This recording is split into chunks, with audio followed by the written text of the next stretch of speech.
Assalamualaikum warahmatullahi wabarakatuh. Halo teman-teman semua, perkenalkan nama saya Wisnu Madaniansyah dari kampus Tikas Pelita Ibu. Di video kali ini saya akan membuat video tutorial bagaimana sih caranya menguji suatu data atau sampel menggunakan aplikasi SPSS. Kali ini saya akan melakukan uji chi-square untuk memenuhi tugas UAS metodologi penelitian saya. Langsung saja di sini saya mempunyai sebuah sampel yang dilatar belakangi, yaitu di sebuah rumah sakit manajemen ingin mengetahui apakah tingkat kepatuhan perawat terhadap SOP berhubungan dengan kejadian kesalahan pemberian obat. Untuk itu, dilakukan pengamatan terhadap 10 perawat di ruang rawat inap selama 1 bulan.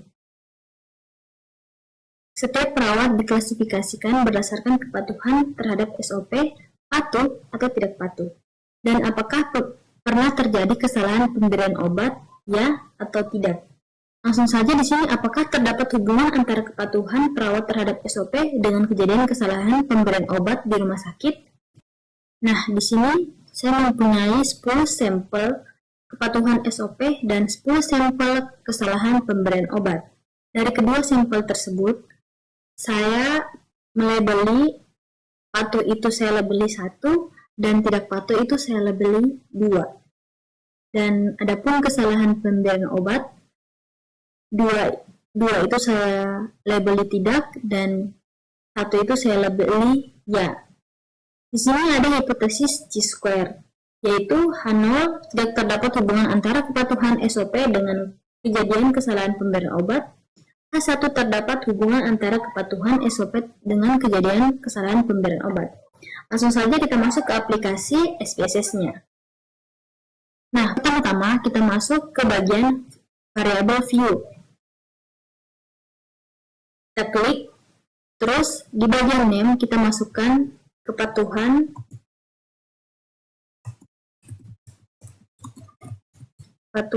SOP.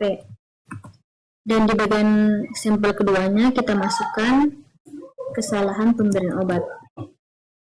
Kesalahan pemberian obat.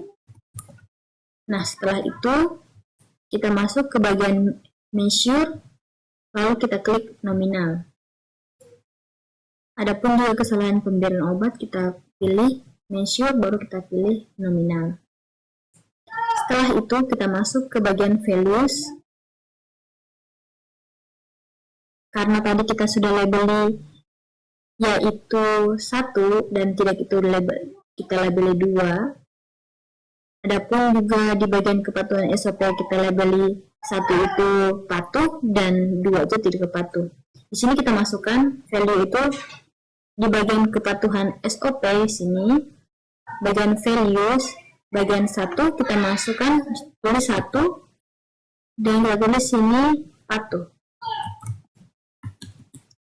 Lalu kita klik add, lalu kita pilih yang kedua yaitu tidak patuh. Lalu kita klik add, lalu kita pilih OK. Selanjutnya bagian kesalahan penggunaan obat atau pemberian obat, kita pilih bagian values-nya, kita tulis sini 1 yaitu ya, kita pilih add, dan yang kedua kita pilih label tidak. Lalu kita pilih add, terus kita klik OK. Nah, di sini sudah masuk bagian variable view-nya, kita pindah ke data view. Di sini sudah masuk kepatuhan SOP dan kesalahan pemberian obat. Di sini kita kembali lihat ke bagian soalnya. Di sini kita lihat kepatuhan SOP itu patuh, 1, 2 tidak patuh, dan kesalahan pemberian obat 2 tidak, dan 1 itu iya. Langsung saja kita masukkan datanya.